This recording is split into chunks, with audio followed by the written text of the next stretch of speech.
Hello, everybody, and welcome back to College Football 25. We are back in the mix now.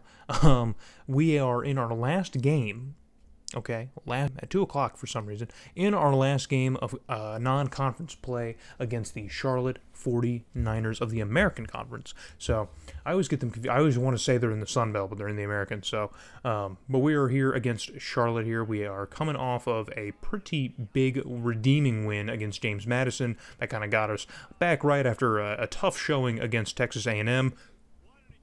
In College Station. We are finally back home at Logan, Utah, at home, Maverick Stadium.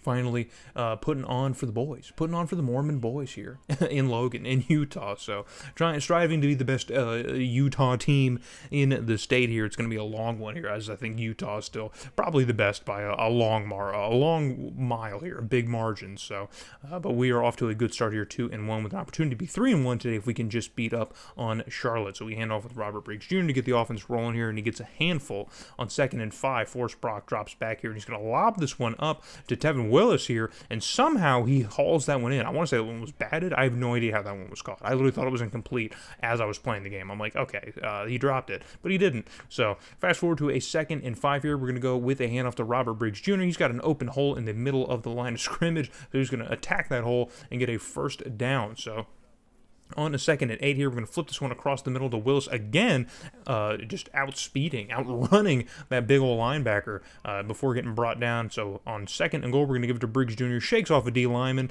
and finds enough open space to get into the end zone for the first Aggie touchdown of the day. And his first touchdown of the day. We know he's probably primed for quite a few, so he's at least got one already. So as we move the football pretty easily on the 49ers to start this one, I don't expect much of a challenge from Charlotte, but we can't just take this one super easy, okay? Every game is going to be a challenge. As we've seen, we're not the playoff favorite here, okay? We're still just a regular group of 5 team. We got to work hard. So Charlotte with a 3rd and 9 now. They're putting guys in motion.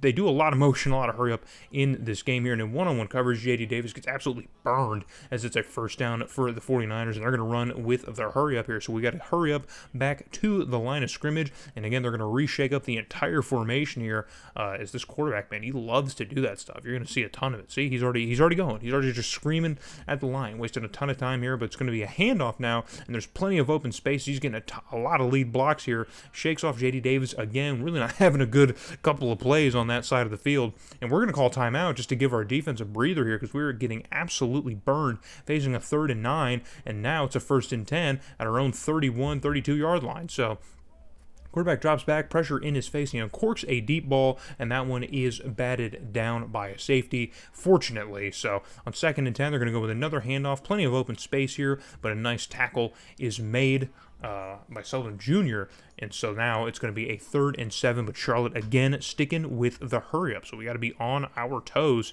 and again calling all kinds of audibles, all kinds of motion here, and he's going to stand firm in the pocket, uncorks one across the middle, finds an open man. Plenty of Aggies in the vicinity, but no one really in position to make a good play on the ball. Ike Larson with the tackle, so 1st and 10 now from our 15-yard line.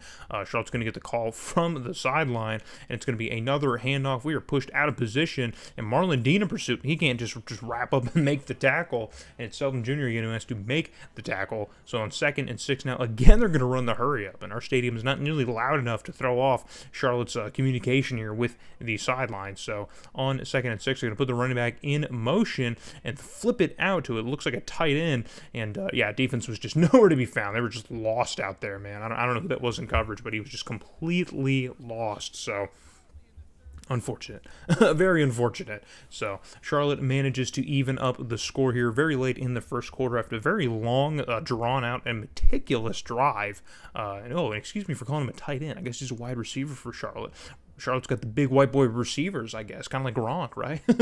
A Gronk-looking type of receiver out there. So that is going to end it for the first quarter as we even things up, or Charlotte, rather, evens things up here at 7 apiece. Here's the rushing breakdown. Charlotte was actually doing pretty good running the football with Mr. Kellum, so we might have our work cut out for us here on defense, trying to stop the run. So we are already moving into 49er territory. It's a deep ball from Forrest Brock, and that one is nowhere even near the vicinities. That one sails out of bounds into the turf. So on 3rd and 6 here, Forrest Brock again going to try and throw for it on the slant here. We're going to find Jack Hystera, familiar face, and he's going to pick up the first down and a heck of a lot more. So from the 49er 15 now, we set up shop at 1st and 10. It's going to be a handoff to Robert Briggs Jr. He's got just enough space to get to the sticks, but they're going to say he was down short. So on 2nd and inches, we're going to go with another handoff to Briggs Jr. He's got just enough space here. Can't quite escape the D to get into the end zone. So we're going to fast forward to a 3rd and goal. Charlotte's goal line defense has been absolutely stellar, and they finally come up with the stops. On 4th and goal, not taking no for an answer. We're going to keep the offense on the field. Absolutely nothing open in the end zone. We're just going to throw for it anyway. Nearly picked off in the end zone. Should have just thrown it at the back, but that is going to do it for that drive. So we come up empty-handed against the 49er defense here in the red zone. Not a good look for this offense whatsoever, man. That showed a lot of power against the Dukes last week in James Madison. Really just struggling to come up big against the Charlotte 49ers defense. So Charlotte's really not a good program, not very good team either in this game. So for us to come up short like that, but it's okay because Logan Peely comes down with the humongous grab here as all that fancy audible work here and hurry up ends up just in a turnover for the 49ers offense as that one is sailed into Logan Peely's hands. He was in perfect position to make the play, man. It was a great grab by our linebackers. So you love to see the defense coming up big when the offense is a bit stagnant, but we're going to need to not make Logan Peely's amazing athletic grab in vain here. As now we gotta move here. We gotta move the football and get into the end zone. So with just 45 seconds left in the half, Forrest Brock drops back here, uncorks a deep ball, and finds Grant Page on a line here. Man, lobs it right into the breadbasket. There was no one in pursuit. I mean, there were people in pursuit, but no one was even close to Grant Page as he gets that one perfectly. I love that play, man. I love that play. Just it's like a cheese play, you know. Everyone's got their cheese plays in Madden, and even in this game, you've probably found your cheese plays. Well, this one is mine. Finding Grant Page deep downfield, he's always going to be there, and he's always going to be open on that play. As they just leave nobody back for that play. I don't know why, but that's going to do it for halftime as we take a 7-point lead into the half.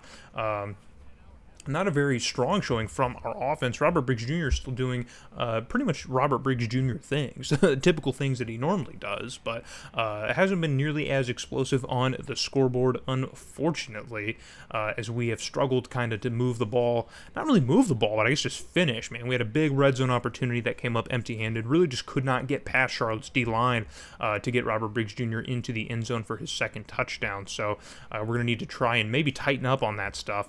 And Charlotte's hurry-up offense has really caught us off guard as well. We're fortunate that it's only they've only scored once in this game. So on a 2nd and 14, we're going to lob this one all the way, probably like a 30-yard air pass at least, to Devin Willis, the tight end, and he hauls that one in. But on 3rd and 2, Charlotte's D-line comes up strong again and forces us on a 4th down. So we're going to bring out Valencia to try and knock home a field goal, and I know you're probably shielding your eyes because I'm attempting a field goal, but I actually didn't do a bad job. I nailed it through. So boom, there you go. There you have it.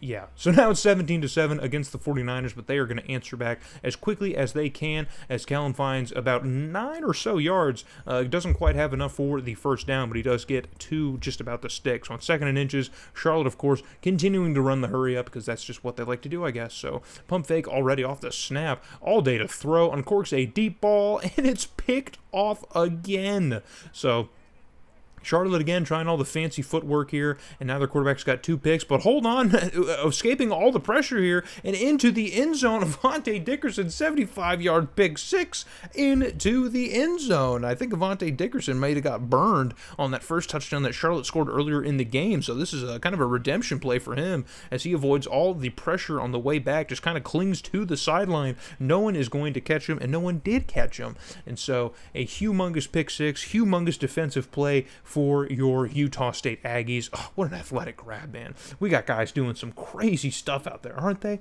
Just doing some absolutely monstrous stuff.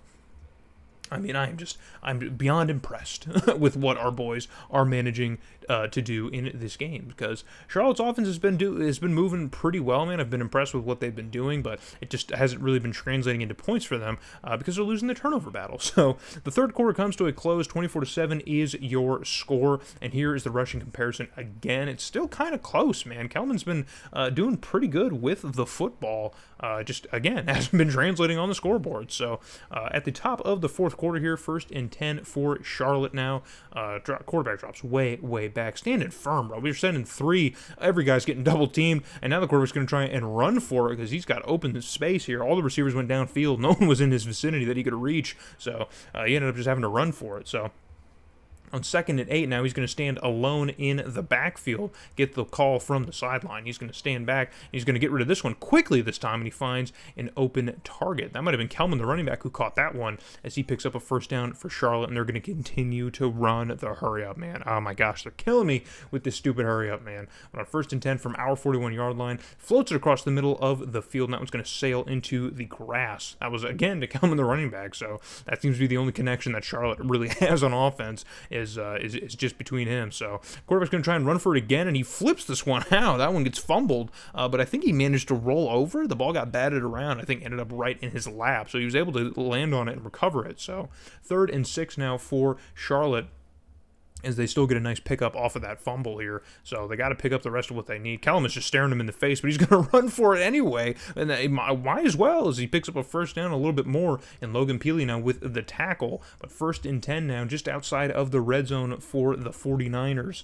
As things now are picking up Charlotte. This is really kind of a last gasp if they want to keep themselves in this football game. They're going to have to score here. And Peely, again, was playing some loose coverage, maybe playing a yard or two off the receiver. So that was another reception for Charlotte. So 1st and 10 now at the 12-yard line. We cannot keep up with this hurry up. I don't want to burn any more timeouts in case Charlotte does manage to score. And on that one, I don't know what happened. It gave me like the wrong. It gave me J.D. Davis, and I tried to make the tackle, but I don't know. It was weird. I don't know what the game did. But on 2nd and 3 now, quarterback's going to roll out, and he's going to get brought down. Thank goodness we finally are able to bring him down. So on 3rd and 9, they're still going to run the hurry up here. Now just under 3 minutes left to go. Just everyone's huffing air. Just man, just they can't keep up. They're dying out there. And he's calling even more audibles, man. Just snap the dang football. What are you doing?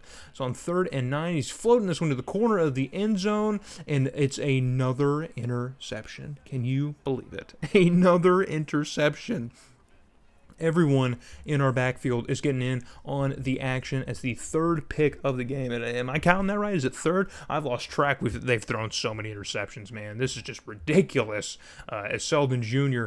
manages to get in on the turnover fun today and gets himself a pick of his own. And that's going to basically end the game as we manage to run out the clock following that turnover. We're going to hang on to our 24-7 victory over the Charlotte 49ers. So it wasn't pretty. It was a very ugly game. If I had shown every single play, just cut around all the space in between, you would have thought, man, that was an ugly game. Or maybe the score implies it. Maybe from what you did see, the score implied it. So really, that Grant Page touchdown is the only easy one that we had. You erase the pick six. It's 17-7, and I think Charlotte has a pretty reasonable shot at tying that game up, or at least getting back into the game. But I guess the turnovers really just kind of took the wind out of their sails. So even if you look down at the breakdown statistically, it was a rather even game here. Forrest Brock really not getting involved much at all. We really didn't have to throw for it. I was able to run pretty consistently and rely on running the football, which is important because keeping the ball out of the air and minimizing potential